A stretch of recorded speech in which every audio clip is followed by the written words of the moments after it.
Аналітика, рейтинги, інтерв'ю. Купуйте новий НВ на сайті. Подробиці в описі. Вітаю всіх. Понеділок, 18 травня. Розпочинаємо ранковий ефір на радіо НВ. Мене звати Павло Новіков. Я з вами працюю з 8 до 10. Далі працюватимуть мої колеги.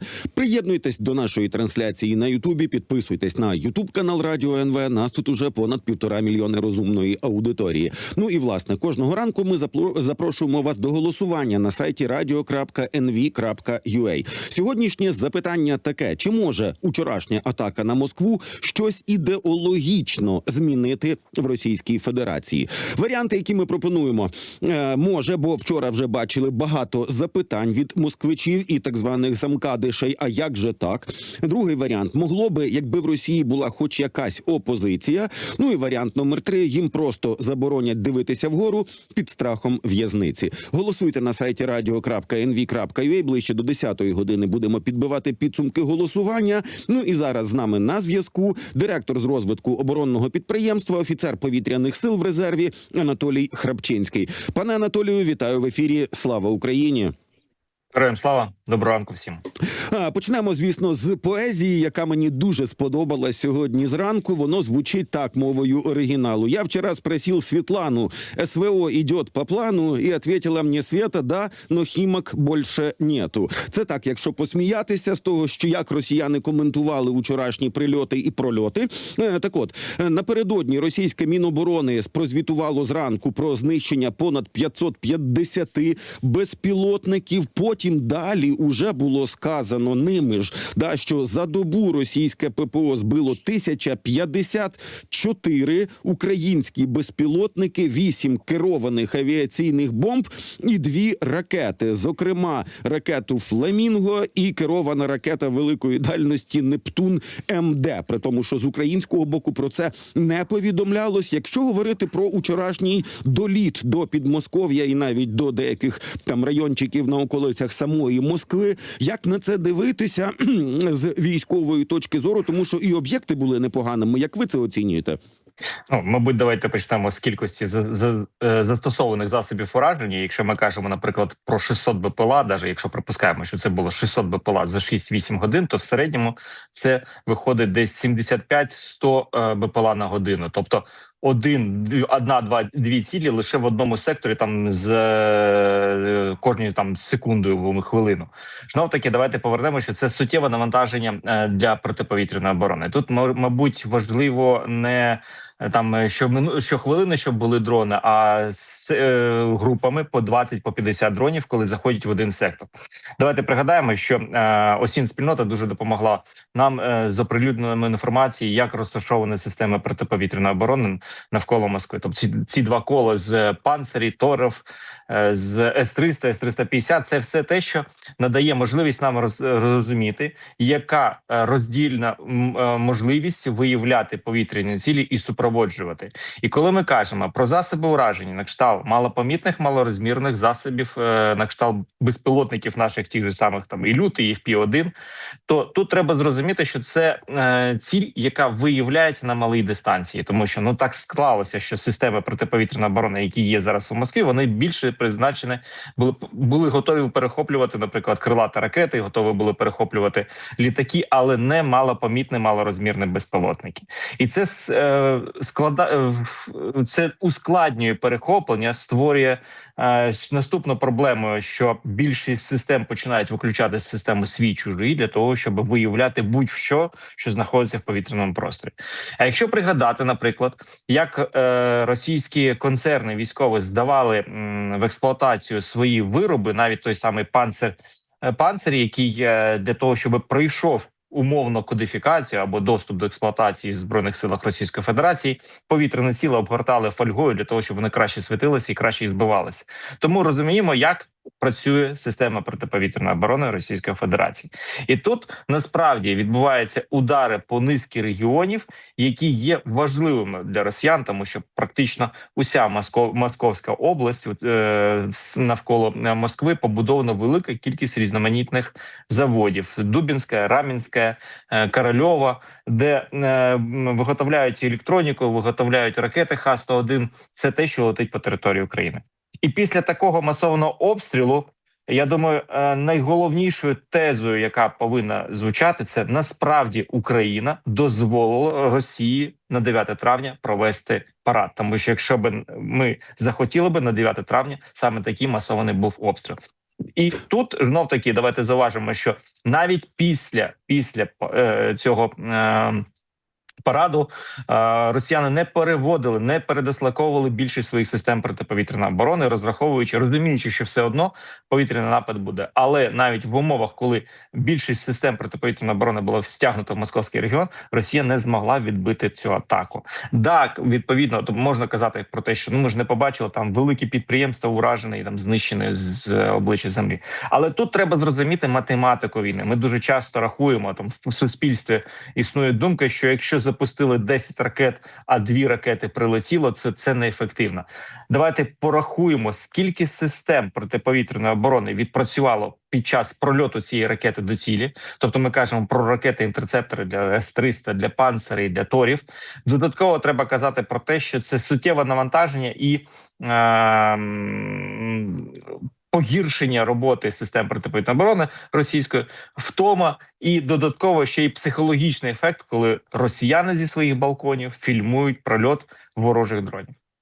Так, власне, я про ракети хотів поговорити, тому що я бачив допис Антона Павлушка, це волонтер Інформ Напалм. Так от він навіть виявив на одному з відео цікаві елементи. Пише він, було декілька відеопрольотів реактивних, чи то дронів, чи то фламінго, бо на одному з відео звук двигуна дещо інший, швидкість нібито менша і без крил, а на іншому з крилами і звичний звук реактивного фламінго. Це, власне, те, що теж долітало кудись до Підмосков'я, тому що український Генштаб про використання ракет, про застосування ракет нічого не повідомляв. Але, про це писали російські воєнкори. І ось уже щось схоже на Осінт. Я не експерт, щоб розбиратися по такому розмитому знімку, що це от саме крилата ракета і тим більше саме фламінго, але щось таке фіксується. І ми так розуміємо, що сама система ППО була настільки перевантажена, що на більш звичну для них ціль, типу крилату ракету, вже просто могло не вистачити боєкомплекту. Більше того, треба розуміти, що кожна повітряна ціль, яка має відмінність, наприклад, або реактивна тяга, або більш, так би мовити, за розмірами, де є більш ефективна площадь розсіювання для засобів радіолокації, відповідно, їх потрібно виявляти за певними фільтрами, які ставляться, наприклад, на засобах протиповітряної оборони, тобто засоби радіолокації, які передбачають виявлення різних повітряних цілей, різні профілі повітряних цілей, передбачають зовсім інший підхід. І тут ми кажемо про те, що ворогу потрібно було або прибирати всі ці фільтри і отримувати велику кількість різноманітних повітряних цілей, які є, наприклад, там подвійними гармоніками, або там просто якимись хибними цілями, або птахами. Відповідно, це ускладнювало роботу протиповітряної оборони. Так, безумовно, треба казати про те, що після прольоту безпілотників, які вони збивали, наприклад, ракетами С-300, а після цього у них, коли летить якась дрон-ракета українська, у них просто не вистачає ресурсу. Знов таки, давайте згадаємо, що є певні нормативи щодо, наприклад, перезавантаження систем протиповітряної оборони. А уявляємо, коли у них системи протиповітряної оборони «Панцир» стоять на вежах, і це передбачає, наприклад, там тривалий час на завантаження боєкомплекту, ми розуміємо, яка розрив часу відбувається між можливістю перехопити повітряну ціль і знищити її. Тому тут і я ж наголосив, що дякую добрим росіянам, які оприлюднили фотографії систем протиповітряної оборони навколо Москви. Це дозволяє нам зрозуміти, як побудована система протиповітряної оборони, яка роздільна здатність більших секторів, і як можна навантажити окремий сектор, наприклад, невеликою кількістю різноманітних засобів ураження, але з різним профілем прольоту, для того, щоб ускладнити перехоплення ворога. Знов таки повторюсь, це насправді була якісно, математично спланована операція, яка передбачала застосування різноманітних засобів ураження, при цьому суттєво вплинула на можливості російської ППО. Так, ну і ще про одну новинку. Про неї з'явилися згадки десь от останній тиждень. Так от, що напередодні написав командувач Сил безпілотних систем, цитую, птахи СБС, Сил безпілотних систем, почали застосування «Нурсів» з бортів далекобійних дронів у оперативній глибині до 500 кілометрів разом з бойовою частиною ударного крила 60 кілограмів. Тобто це «Нурс» – це некерований ракетний снаряд. Зазвичай їх використовують з штурмовиків чи гвинтокрилів. Ну і зараз навчилися 2 пускові по 4 цих «Нурси» чіпляти під крило безпілотника. І ще й завдяки системам керування, по суті, у пілота цього безпілотника з'явилася ще й прицільна сітка і можливість наводити цей уже некерований ракетний снаряд по скупченню окупантів, по відповідно мобільних групах, по переносних зенітно-ракетних комплексах, по всьому такому. Цікава історія. Тобто тепер уже не тільки безпілотник, який потім кудись долетить і 60 кілограмів бойової частини вибухнуть по фінальній цілі, а він ще може собі і, як це називається, шлях прочищати. Як ви це бачите і куди воно рухається? Давайте почнемо з того, що все це рухається в режимі комплексного повітряного нападу, коли, наприклад, різноманітні малі дрони використовують різні засоби ураження або розвідки для того, щоб якісно формувати повітряний напад. Знов-таки, давайте зауважимо, що поки росіяни експериментують з макетами ракет Р-60 на шахедах, ми вже використовуємо некеровані ракети на своїх дронах для того, щоб завдавати тяжких втрат ворогу. І тут треба розуміти, що ми кажемо про використання різноманітних, великої наприклад, кількості безпілотників, які виконують різні функції, але в цілому це як один великий літак, який залетів на територію, відбомбився, відстрілявся і повернувся. В даному випадку він ще й може додатково вразити якусь ділянку. Тому тут ми кажемо про зовсім асиметричний підхід до використання деяких видів озброєння, про який постійно наголошують американці, що американці і інші наші західні партнери зазначають про те, що Україна стала однією з найсильніших армій Європи. І саме за рахунок такого асиметричного підходу, за рахунок того, що українська винахідливість дозволяє створювати цікаві рішення, які базуються іноді на побутових елементах, іноді на старих зразків озброєння, але вони під зовсім іншим кутом використовуються, що дозволяє нам отримувати певний паритет на певних ділянках. Тому я думаю, що росіянам слід готуватися і зрозуміти, що наше українське ОПК вийшло зовсім на інший рівень. І це ми бачимо, тому що нещодавна атака росіян по території України більше була направлена не на енергетику, а на виробничу потужність України в напрямку ОПК. І це завдає суттєвої шкоди, і Росія вже, навіть вже йде зрівняння, що українці – це росіяни, а росіян не можна перемогти, тому програти українцям – це вже не проблема. Тому, в принципі, тут нам головна задача зараз і далі розвивати свій ОПК, не бути залежними від потреб отримувати західну допомогу. Так, зрозуміло, що все ж таки є потреба отримувати ракети-інтерцептори для систем Петріот, Іріс, для інших систем, але безумовно треба казати про розвиток власних систем, які суттєво впливають на лінію боєзіткнення і з цією винахідливістю і з цим асиметричним підходом. Так, і власне про удари по ОПК, це ж не та інформація, яку ми зараз публічно розголошуємо, і не державна таємниця, тому що про це говорить головний конструктор Фаєрпойнту. Так от, він сказав у інтерв'ю Financial Times, що зараз їхнє виробництво розосереджене по 70 локаціях по всій Україні. Тобто, по суті, немає якогось великого збирального цеху чи і поруч якихось цехів з комплектування, а воно все заникане, рознесене на невеличкі якісь об'єкти, і саме так зараз будуть рухатися і росіяни, тому що, і по їхньому в НІР прогрес, туди прилітало таке фламінго. Якщо дотягнулися до Підмосков'я, оцей завод, який виробляє мікроелектроніку, то це їм або за Урал це все переносити, а це, напевно, трошечки довго і дуже-дуже дорого, або теж якось шукати можливостей для розосередження, як ви це бачите? Російський ринок, російський ОПК, він вже сталий, тому тут треба казати про те, що більшість підприємств розгорнуто на базах старих радянських підприємств. Тому перевозити станки і перевозити більшість озброєння їм буде складно. Щоправда, у них є можливості щодо швидкого розгортання систем, наприклад, випуску дронів типу «Молнія», FPV-дронів. Вони і так розгортають їх на різних ділянках, навіть в аеропортах цивільних. Тому тут треба казати про те, що в принципі вони вже це зробили. Головна задача зараз позбавити можливості росіян застосовувати зброю на кшталт ракет класу Х-101, ті ж самі «Іскандери». І додатково треба казати про саме обмеження можливості електроніки, яка дозволяє росіянам там працювати під нашими засобами радіоелектронної боротьби. Що в принципі робиться? Давайте пригадаємо Кремній ЄЛ, давайте пригадаємо удари по Чебоксарах. Тут в принципі йде удари по основних базах, де виготовляється електроніка. Якщо ми кажемо про нещодавний наліт по Москві, то там більшість підприємств, які пов'язані з випуском мікрочіпів і мікроелектроніки, яка стає безпосередньо в зброю. Це теж дуже важливо. І тому тут я би казав про те, що якщо ми кажемо про наші спроможності, то ми лише розгортаємо їх, ми розсередоточуємо їх.